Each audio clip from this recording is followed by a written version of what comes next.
Good morning and welcome back to Wellywood Wargaming. My name's Damon and in this episode I'm going to be looking at Necromunda and Badzone Enforcers. Now, this is a list building video, so I'm going to keep it fairly brief. I have done gang guides on Badzone Enforcers and regular Enforcers, Palanites and Subjugators if you will. Now, if you're familiar with Necromunda, you'll know that there are, hopefully you'll know that there are two types of Enforcers, Badzone Enforcers, these ones that we're going to be talking about, and regular Palanite Enforcers as well, which got a lot more book stuff, I suppose. If you're looking for publications to find Badzone Enforcers, you won't find them in the Book of Judgment. You'll actually find them in a White Dwarf magazine. However, I'm sure you can, if you're wily, you can probably find a PDF of them online as well, to be honest. But they differ a fair bit from regular Enforcers in that really the fluff of it behind the entire gang is that they've been out in the bad zones. They don't have access to the same weapons and equipment that you get with your regular Palanites and Subjugators, so they're not as well equipped. Basically, they're less elite, but they are more hoardy in that they can enlist the aid of hive scum conscripts as sort of like militia, I suppose, which is really, really cool. It really appealed to me, and as a result, I used them in the last campaign as well. So what I'm going to be doing here today is going through three lists, as I've done with my previous sort of list building guides. Three lists for Badzone Enforcers, one of which, the first one that we're going to go through, is the list that I actually started my campaign with not so long ago. It was just a Dominion campaign, but these guys were okay at it. They're not a top-tier gang, Badzone Enforcers, but again, look at the gang guide that I actually did on these guys to find out a bit more of the nuance around the gang. But we're just going to be looking at, the starting lists that I would recommend that you try out, perhaps, and I've got three of them here for your perusal. So let's get straight into it anyway. The first gang list that I'm going to be talking about here is what I would call the All Horns Goat Squad. Now, again, I did another video actually on building a Beastman Badzone Enforcer squad physically, so you can see me painting that and building it as well. So if you go and check in the guides, the painting guides that I've got on YouTube as well, you can have a look at that. And I'll put some pictures up in this video as well so you can see them. But launching straight into it, I started the campaign with no hive scum, so I kind of wanted to start all coppers. So I did that. So I've got 7 fighters here, which is not really that much, but they do have some pretty good equipment here as well. Now, I've kept it really simple in this one. I wanted to sort of get hive scum enlisted throughout the campaign, and I did just that and ended up with a really big, quite bloaty gang as a result. But what I've done here is I've got 7 fighters, starting off with the leader here, Captain Kalahari. This is a Palanite captain, same as your normal Palanite captain, except all of the Badzone Enforcers don't actually come with armor or stub guns. They do come with undersuits and magnicals, but you will have to buy those stub guns and any types of armor that you want to buy to make up for it. But they do come slightly cheaper as a result as well. It just means you've got slightly more options in the armor. You don't have to just take the armor that they come with normally for Palanites as well. Anyway, I'm rambling. But first, Captain Kalahari. You'll notice that Badzone Enforcers have better weapon skills than they do ballistic skill. So these guys are generally better in close combat as a result. Now, you do get a couple of weapons that you can't get on the Palanite list for your leader here as well. So I've taken a Power Maul. The Power Maul is better than the sort of, Assault Shield or Shock Stave or Shock Baton, if you ask me, because it's got the power trait. It's also Strength +2 as well, which is fantastic, particularly if you pair it up with a skill like Bull Charge, which I thought was really fluffy for a guy with horns and whatnot. So I've given him Bull Charge, and that is a +1 strength and knockback when the charge happens, which means that he's hitting on 6s, strength 6 most of the time, and wounding most people on 2s with power, which is really, really nice. I gave him layered flak armor for that sort of 5-up, 4-up save, and also an Enforcer shotgun there with salvo and shredder as well, just as a sort of backup template weapon, even if he doesn't have the great ballistic skill. Now, you could give him a plasma pistol instead, which might be more optimal, but I just thought I'd take advantage of the Enforcer shotgun on this guy and just give him a bit more sort of versatility, I suppose. So that's the leader there, the captain, coming in at 235 credits. The next thing we've got are 2 champions. The first one is Sergeant Thuringian. These are all names of actual goat breeds, by the way, in real life. And I've given him one of my favourite weapons in the game, and that's the Palanite sniper rifle, which is effectively just a long rifle, exactly the same stats for a long rifle. However, it's got rending as well, so sixes cause extra damage on the wound roll. But it's got knockback, it's got AP -1 and strength 4, so it's a really, really nice weapon. And I've given him trick shot because you get access to cunning and shooting skills on your sergeants, which is fantastic. So we've given trick shot there, which just reduces cover by 1. So hard cover becomes soft cover becomes nil. So that's Sergeant Thuringian coming in at 130 credits. Pretty good value. He's also got flak armor as well with that undersuit. So not a bad save up either there. The next one is Sergeant Pygora Jr. I've done this in a weird order here, but this guy comes in at 220 credits. And of course, we've given him a web gun. Now, that's one of the key differences between regular Palanites and the Badzone Enforcers. Is we get access to one of the most broken and disgusting weapons in the game, and that's the web gun. Now, I would say that Badzone Enforcers are not a tier 1 or tier 0 or anywhere near the top sort of gang, so do take advantage of the fact that you can get web weapons because you'll need them just to sort of level the playing field. I don't think that Badzone Enforcers are particularly good when you stack them up against certainly the house gangs anyway. So we've given this guy a web gun with hip shooting, meaning that you can move 10 inches and spray your web gun, giving you an 18-inch threat range, which is really nasty. Now, what I did do with mine is I gave him a movement increase, which then gave him, 21-inch threat range or something like that. It's pretty disgusting, and people will hate you, but it's fun, and it's definitely the most dangerous thing on this gang list so far. Well, that was your second sergeant anyway, and he comes in, I think I already said that, 220 credits with the web gun and hip shooting. It's pretty good. I gave him flak armor as well, but you'll notice I can't afford to squeeze in any stab guns or any extra weapons here, so you really are banking on putting out lots of damage early on and hopefully not running out of ammo. So the next thing we've done is we've taken a specialist, and you don't need to take a specialist, but I always do in gangs, and we have with this one just because he levels up slightly differently. But I've given him a concussion carbine, which is a really, really nice weapon. You get these in normal Palanite gangs as well, but it's a template weapon of 18 inches. It's only strength 3, but it does have concussion and knockback and a 3-inch blast as well. So it's pretty cool with a 4-up ammo, and I've given this guy flak armor as well, and he's 95 credits. The next thing we've got are 3 different gangers. Now, what I wanted to do with my starting campaign gang is give them all different weapons, really. So one of them I've given an Enforcer shotgun, one of them I've given a bolt gun, and one of them I've given an auto gun, which is unique to Badzone Enforcers. So you can have a cheaper weapon on your Enforcers, which actually works out pretty well because they're only 15 credits for an auto gun, so why not? However, now, this is something I need to talk about. The Enforcer bolt gun and the Enforcer shotgun, in a Badzone Enforcer list, on gangers, non-champions and leaders, these things become scarce. So do bear that in mind. They're still a bit cheaper and they're still a bit better than your regular bolt guns and shotguns. However, they are scarce. So when they run out of ammo, they run out of ammo. And that, my dear, is that.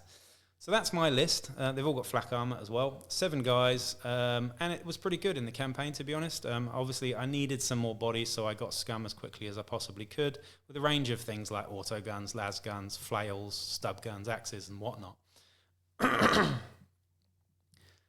Anyway, let's move on to the next list now. The next list is what I'm going to be calling the Heavy Goat Squad. So the reason for that is that it's got a couple of heavy weapons on it and just a little bit more damage dealing, I think. So we've gone for a slightly different vibe here. No web guns, but Captain Kalahari in this instance is really, really similar. I've given him a power maul, but this time a vigilance pattern assault shield. So he's a bit more close combat and a bit more of a save, with regular flak armor and threat response. So, but that vigilance assault shield does give him an extra save there as well, and an extra close combat weapon that's also got knockback. So threat response is a really nice one there. It just means that you can countercharge people when they charge folks in your gang. It's pretty nice, but it's quite situational. Sergeant Thuringian, again, I've gone for the same build here with the sniper rifle. I've just taken a slightly different skill on this guy with Overwatch instead of Trick Shot. Overwatch is probably the better skill than Trick Shot, but I do really like Trick Shot. But Overwatch here does mean that you can interrupt people's plans and really put a spanner in the works with that sniper rifle. But yeah, not much point in going into the sniper rifle again. You already know it's brilliant. Now, here's where things get interesting. I've gone with Sergeant Pygora, who is the second sergeant, has gone for the heavy concussion ram. I actually love this weapon. It's 70 credits for a heavy weapon, and it's got concussion, knockback, and seismic with a template there as well. It's strength 4. It's got a 30-inch range, which is pretty good, and just generally really nice. So I've given him fast shot on that as well, so you can hopefully shoot that twice in a turn if you can. I'm not sure. I haven't actually got the traits up here, but it doesn't say that it's unwieldy, so I'm not actually sure. I think you can shoot it twice in a turn, but correct me if I'm wrong there. I've just given him fast shot as a sort of thing because I'm not quite sure on that trait there. After that, we've given our specialist a heavy stubber, which is, again, quite unique to Badzone Enforcers here, but it does say that you can give a specialist, at least, any of the weapons on that list. So we've gone for a heavy stubber there. Now, you'll know all about heavy stubbers, I'm sure. They're 40-inch long range, 20-inch short range, strength 4, -1 to hit at long range, though, which is always a bit shit. Damage 1 only, -1 AP, but rapid fire 2, which is always very sexy indeed. And he's got armoured undersuit, flak armour, magnicals as well. So in fact, we've got flak armour on everybody in this gang pretty much, I think. Yeah. The next one, we've gone for a Palanite with a concussion carbine at 95 credits with flak armour. We've then got an officer with an auto gun and flak armour there as well for only 80 credits, which is pretty good. After that, we've got 3 enlisted hive scum in this list, so I thought I'd do a list with a few hive scum in it. Now, the rules are a bit ambiguous here, so this is something you're going to need to talk to your arbitrators on. I'm absolutely fine with it, but rules as written, if you read this White Dwarf article, it does say that scum don't have the gang fighter X rule at all at any point, and that kind of means that you can't count them in your gang starting amounts against champions and leaders and things like that. It kind of means, rules as written, that you need to have more Palanite gangers than you do scum champions and leaders, I think. However, I don't think that's what was intended. I think that these were intended to be kind of your juves, really. So I think just take as many as you like. I can't see anybody saying otherwise because, again, this isn't a particularly powerful gang. If anyone thinks that you're trying to game it with loads of scum, you're not, because, I mean, you could just play Outcast instead and then it'd actually be better. Anyway, moving past that for a second, we've got 3 scum, 2 are 45 credits and 1 is 40 credits. The last one with 2 stub guns, and the first 2 have got las guns. So 15 credits for the las guns and 2 stub guns for 5 credits a pop. And that is a decent sized gang with 9 fighters for 1,000 credits as well. So that's your second gang, and that's what I call the heavy goat squad. It gives you a little bit more sort of, long-range heavy fire support with the heavy stubber and the concussion ram. And just, I really like it, actually. You've still got the sniper rifle, and you've still got the concussion carbine in there as well, doing some work. Plus your leader's just running around with a shield and a power maul twatting stuff. So not bad at all, and you've got your sort of your conscripts there, pinning stuff with las guns. And it's just a bit more shooty than the other gang, I suppose, in some ways. Just having more numbers is always nice too. 9 in a starting gang of any kind is always quite nice.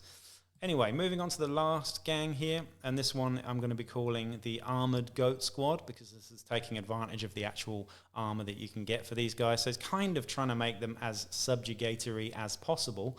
It is a bit spammy and it is a bit boring, but some people would say that this is the more optimal list, I suppose, in some ways. Anyway, we've gone with a leader and 2 champions, all equally armed with the same thing. They've all got the Palanite grenade launcher that comes with frag and stun grenades, and the Vigilance pattern assault shield there as well for extra armor.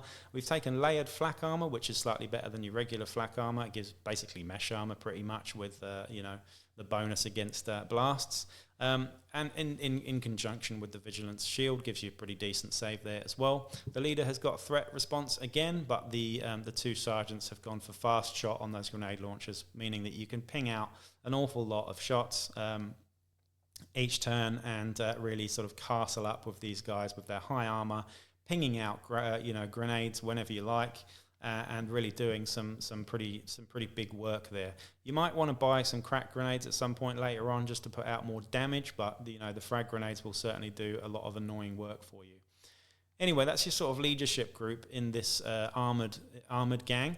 The next thing we've got are three gangers. The first one is a champion that I've gone for, again, the concussion carbine. I just think having one in the gang is pretty good. Another template to add to your 3 templates already with the grenade launchers.